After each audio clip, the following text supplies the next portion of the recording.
Upfront Books presents The Hitler Myth, Image and Reality in the Third Reich, written by Ian Kershaw and narrated by George Cunningham. Introduction. Few, if any, 20th-century political leaders have enjoyed greater popularity among their own people than Hitler in the decade or so following his assumption of power on 30th of January 1933. It has been suggested that at the peak of his popularity, 9 Germans in 10 were Hitler supporters, Fuhrer believers. Whatever qualification may be needed for such a bold assertion, it can be claimed with certainty that support for the Nazi Party never approached such a level, as Nazi leaders themselves well recognized. A claim for Hitler went way beyond those who thought of themselves as Nazis, embracing many who were critical of the institutions, policies and ideology of the regime. This was a factor of fundamental importance in the functioning of the Third Reich. The adulation of Hitler by millions of Germans who might otherwise have been only marginally committed to Nazism meant that the person of the Führer, as the focal point of basic consensus, formed a crucial integratory force in the Nazi system of rule. Without Hitler's massive personal popularity, the high level of plebiscitary acclamation which the regime could repeatedly call upon, legitimating its actions at home and abroad, diffusing opposition, boosting the autonomy of the leadership from the traditional national conservative elites who had imagined they would keep Hitler in check, and sustaining the frenetic and increasingly dangerous momentum of Nazi rule, is unthinkable. Most important of all, Hitler's huge platform of popularity made his own power position ever more unassailable, providing the foundation for the selective radicalization process in the Third Reich, by which his personal ideological obsessions became translated into attainable reality. Biographical concern with the details of Hitler's life and his bizarre personality, fully explored in numerous publications, falls some way short of explaining the extraordinary magnetism of his popular appeal. Nor can Hitler's obsessive ideological fixations, also well known, satisfactorily account for his remarkable popularity. It would, for example, be easy to exaggerate the drawing power of anti-Semitism as the determining element in winning support for the Nazi movement, though its functional importance as a unifying idea within the movement is scarcely disputable. And for a population concerned with improving material conditions from the depths of the slump and overwhelmingly frightened of the prospect of another war, the idea of a coming war for Lebensraum was unlikely to have a dominant appeal. It has been plausibly suggested, therefore, that deep into the dictatorship itself, Hitler's own ideological obsessions had more of a symbolic than concrete meaning for even most Nazi supporters. What seems necessary is to add to the extensive knowledge of Hitler as a person by turning the focus onto the image of Hitler as Führer. The sources of Hitler's immense popularity have to be sought, it has rightly been claimed, in those who adored him rather than in the leader himself. This book tries to take a step in that direction. It is not, in fact, primarily concerned with Hitler himself, but with the propaganda image-building process, and above all, with the reception of this image by the German people, how they viewed Hitler before and during the Third Reich, or, expressing it slightly differently, less what Hitler actually was than what he seemed to be to millions of Germans. Within this context, as a study in political imagery, it aims to demonstrate how the Hitler myth, by which I mean a heroic image and popular conception of Hitler imputing to him characteristics and motives for the most part at crass variance with reality, served its vitally important integratory function in providing the regime with its mass base of support. It seeks to ascertain the central foundations of the Hitler myth, on what basis it was erected, and how it was maintained. In so doing, it attempts to establish the main elements of consensus which the Hitler myth embodied, and, finally, to suggest the implications of the Hitler myth for the implementation of Nazi ideological aims. The dual concerns of image building and image reception are closely intermeshed. There is not the slightest doubt that the Hitler myth was consciously devised as an integrating force by a regime acutely aware of the need to manufacture consensus. Hitler himself, as is well known, paid the greatest attention to the building of his public image. He gave great care to style and posture during speeches and other public engagements, and he was keen to avoid any hint of human failings, as in his refusal to be seen wearing spectacles or participating in any form of sport or other activity in which he might not excel, and which might make him an object of amusement rather than admiration. His celibacy, which Goebbels portrayed as the sacrifice of personal happiness for the welfare of the nation, was also regarded by Hitler as a functional necessity, directed at avoiding any loss of popularity among German women, whose support he saw as vital to his electoral success. All this was closely related to Hitler's known views on the psychology of the masses, already expounded in Mein Kampf, and taking a line similar to that in Gustav Le Ban's writings on the almost boundless manipulability of the masses. And during the Third Reich itself, Hitler was evidently aware how important his omnipotent image was to his leadership position, and to the strength of the regime. To this extent, it has been aptly stated that Hitler well understood his own function, the role which he had to act out as leader of the Third Reich, that he transformed himself into a function, the function of Führer. The manipulative purpose behind the Hitler myth was, therefore, present from the outset. It was also welcomed and furthered in quite cynical terms, for the stupefying of the masses, and their weaning away from the lure of socialism towards an anti-socialist, counter-revolutionary mass movement, by those members of the ruling classes prepared to give active backing to the Nazi Party, though it would be easy to exaggerate the extent to which the Hitler myth was either built to serve, or objectively did ultimately serve, the interests of monopoly capitalism.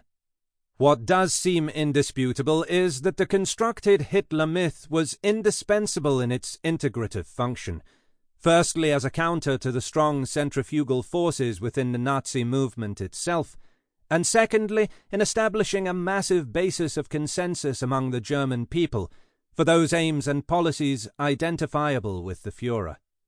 And the more the objective contradictions in the social aspirations of Nazism's mass base became apparent, the greater was the functional necessity for the reification and ritualization of the Hitler myth in order to provide a firm base of effective integration.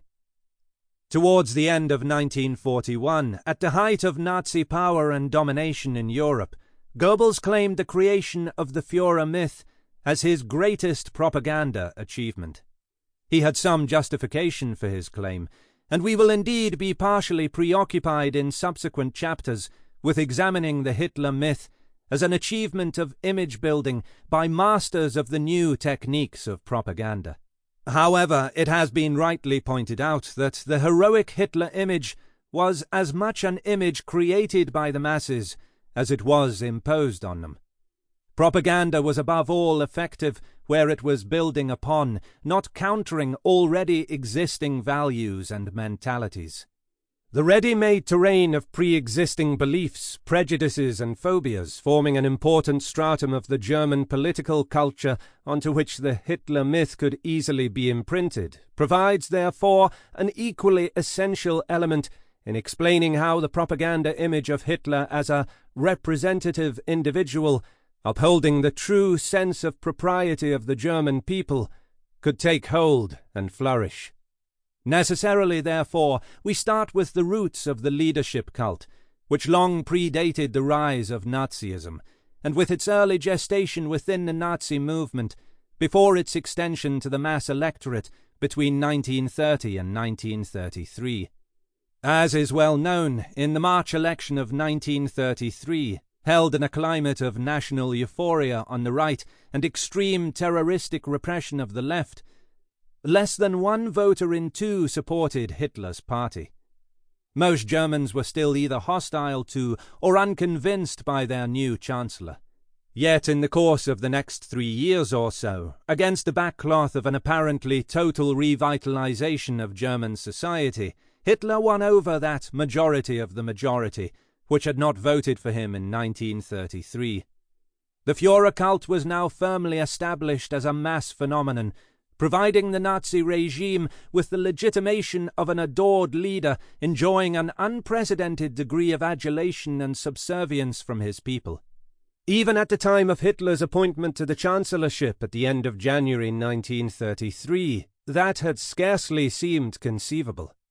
The transition from the image of party leader to that of supreme national leader forms the theme of the second chapter.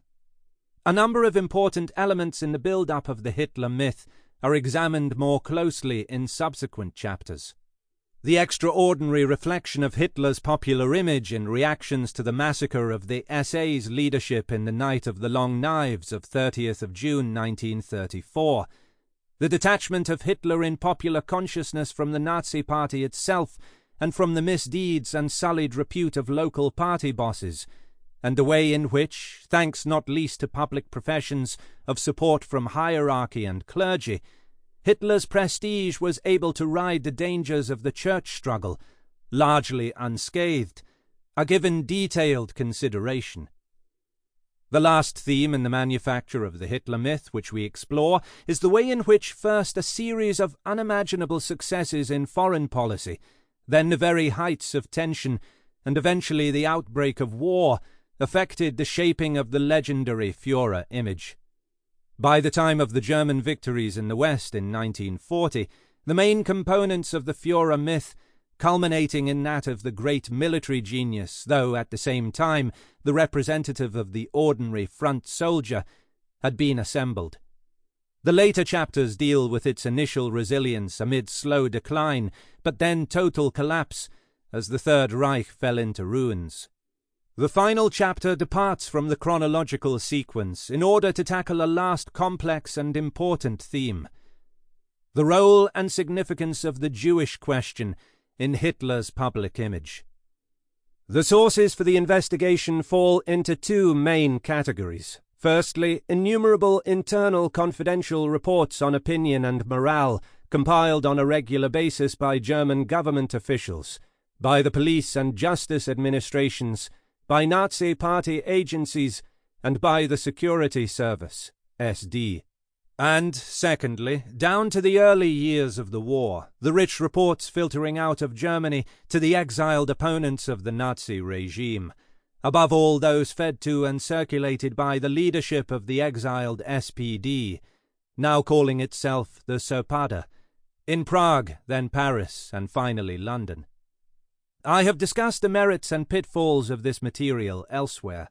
It will suffice here, therefore, to point to additional problems of these sources in relation to a reconstruction of popular conceptions of Hitler. Obviously, we cannot quantify Hitler's popularity at any given time during the Third Reich.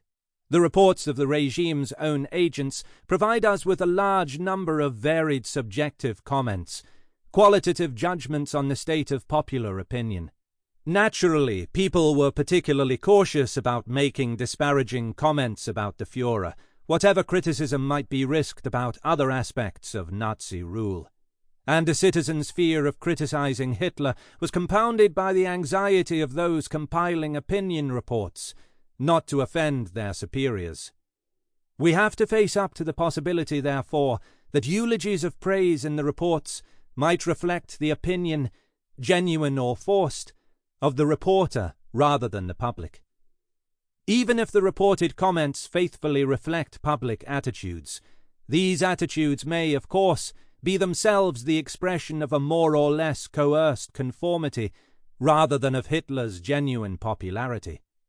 In the nature of things, it is more difficult to interpret the pro-regime comments of the reports, where skepticism about the underlying elements of fear and coercion is bound to prevail, than it is to evaluate the anti-regime comments and actions of the population, which often speak for themselves.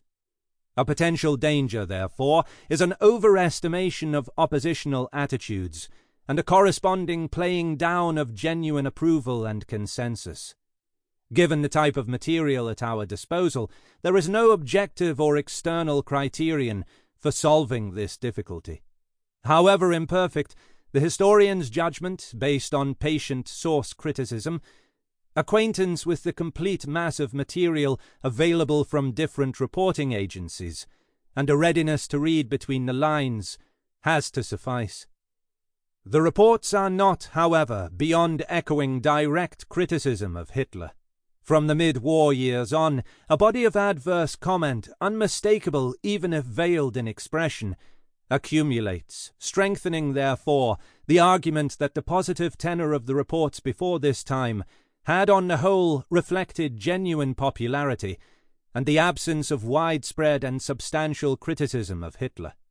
At the same time, there is sufficient witness, for instance in the proceedings of the political special courts, as well as in anonymous letters and the reported activities of enemies of the state, to the kinds of negative comments made about Hitler in the Third Reich, even if these seem, until the middle of the war, to have reflected the views of only a small minority of the population.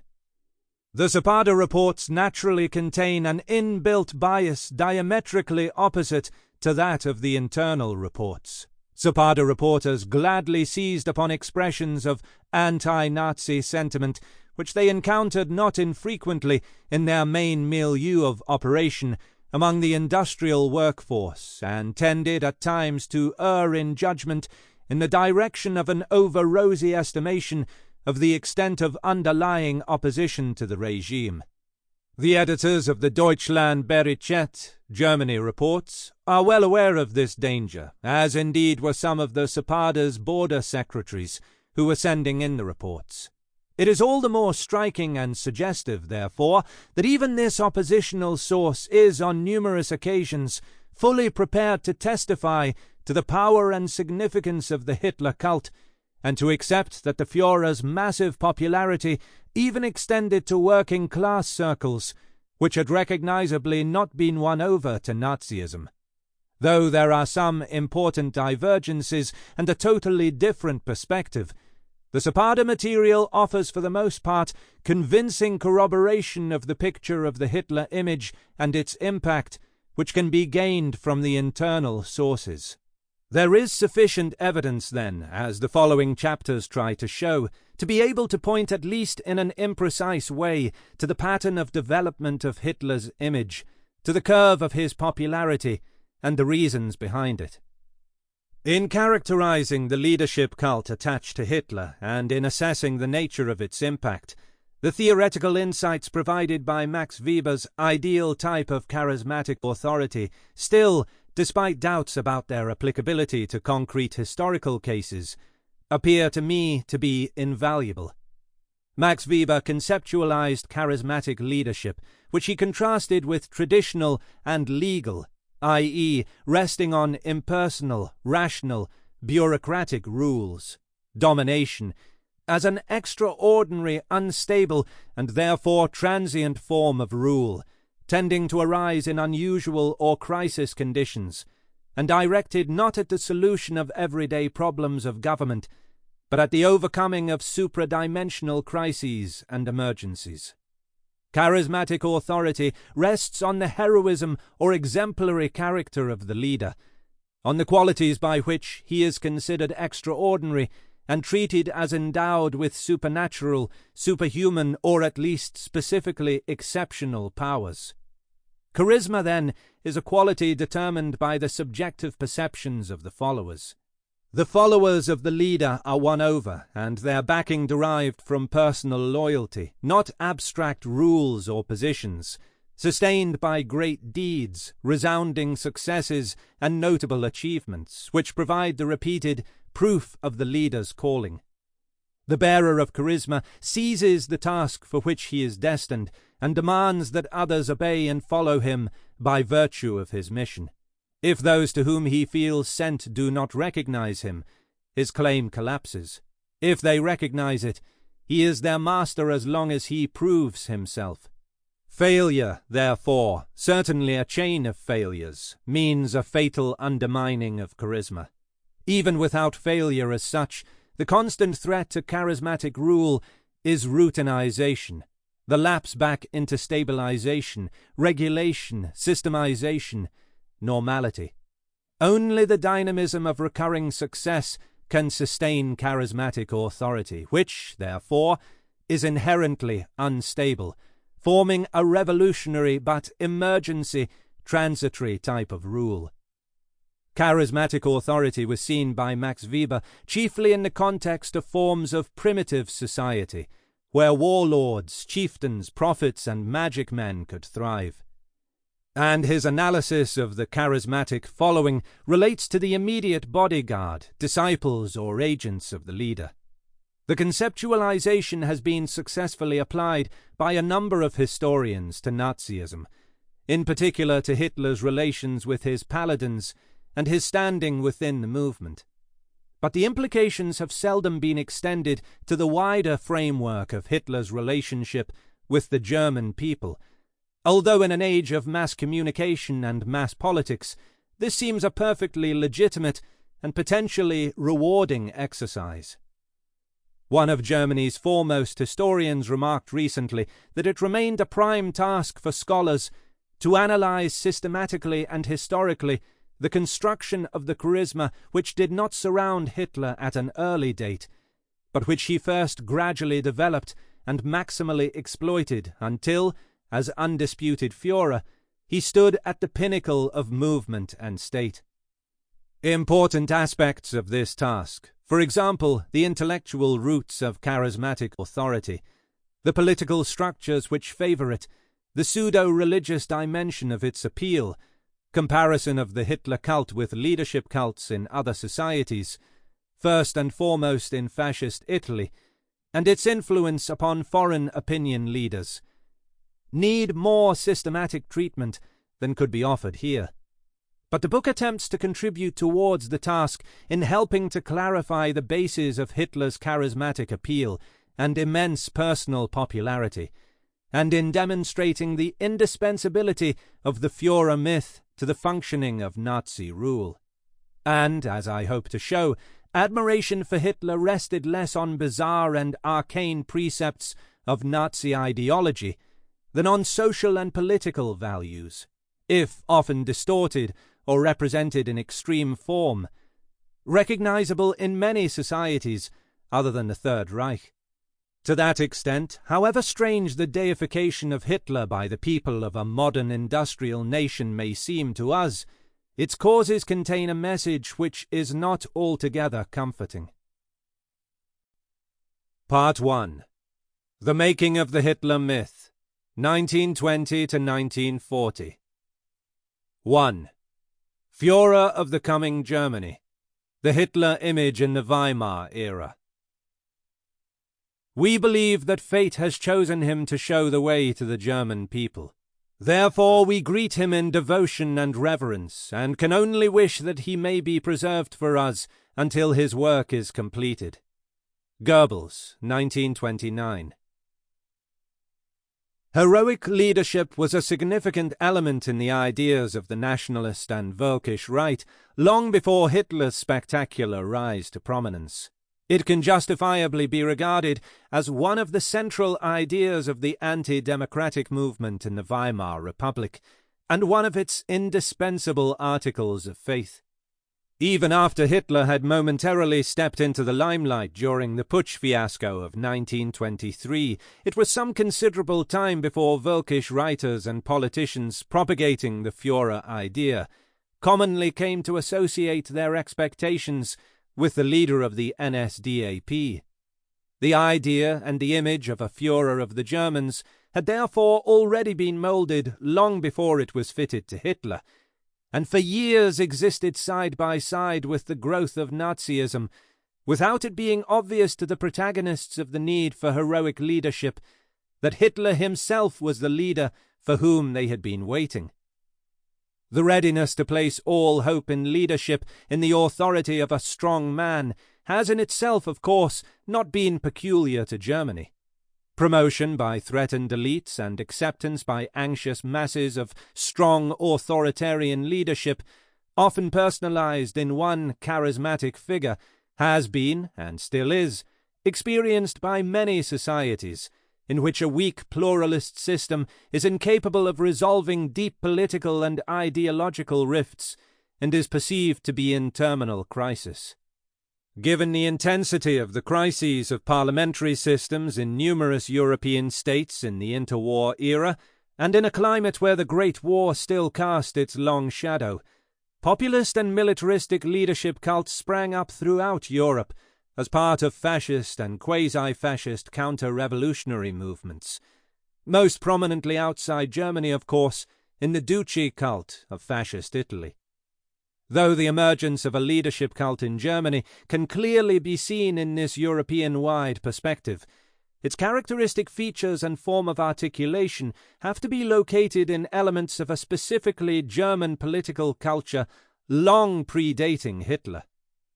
The roots of heroic leadership ideas in Germany extend deep into the 19th century, to the political notions and the mythical visions of Germanic leadership associated with the romantic conservative strain of early Völkisch nationalist thought. Victory, valor, and heroism were all components of a growing cult of the nation in such circles, in which sacral festivals of fire and light, accompanied by intermingled Germanic pagan and Christian symbolism and mystical ritual, celebrated, from the early 19th century onwards, the German defeat of Napoleon at the Battle of the Peoples at Leipzig in 1813, and the rebirth, strength, vitality, and hope arising from national unity. Such heroic and mystical Germanic symbolism was, of course, by no means the dominant strain of German nationalism, either before or after unification. But after 1871, the concern of the new German state to manufacture the nationalization of the masses kept alive and extended such symbolism. One outward manifestation was the erection in the later 19th century of gigantic national monuments, on a scale and of a character not found, for example, in the British political culture of the time. Granite glorifications of mythical heroes, great victories, and national triumph. Militarism, heroism, and national unity, garbed in religious symbolism, were also the keynotes of the newly instituted National Feast Day to celebrate the victory over the French at the Battle of Sedan in 1870. The projected image of the Kaiser, again so different from contemporary depictions of the English monarchy, also captured the blend of military strength, national unity, heroic achievement, and pseudo-religious symbolism. A prime example was the colossal monument, erected in 1897 and largely financed by veterans' associations, of Kaiser Wilhelm I, mounted and in military uniform, on the Kyffhäuser in Thuringia, one of Germany's holiest mountains, where, according to the saga, Frederick Barbarossa was sleeping until the rebirth of the medieval Reich. Overshadowed by Bismarck, Wilhelm I's rule had been largely dispersonalized and institutionalized. A new, young, ambitious, autocratic and demagogically inclined Kaiser, and the departure of Bismarck from the scene, transformed the image of the Kaiser into a fully fledged, personalized Hohenzollern cult. According to a leading contemporary political figure, Wilhelm II combined in his own person the two images of the governing statesman and the sleeping hero Kaiser, while a prominent evangelical theologian claimed that, in the heart of every German, there also lives a clear image of the Kaiser, which is the expression and the product of our whole history. The rapid disillusionment of the exaggerated hopes and expectations placed in the new Kaiser by the German right promoted, however, a counter-personality cult of heroic stature in the nostalgic elevation and veneration of the deposed Iron Chancellor. Pilgrimages to Bismarck's home in Friedrichsruh took place from all over the Reich. He became a myth in his lifetime, the political prototype of what was later called national opposition, An opposition which, unlike that of the Reichsfinder, had the country's interests very much at heart. Sample complete. Ready to continue?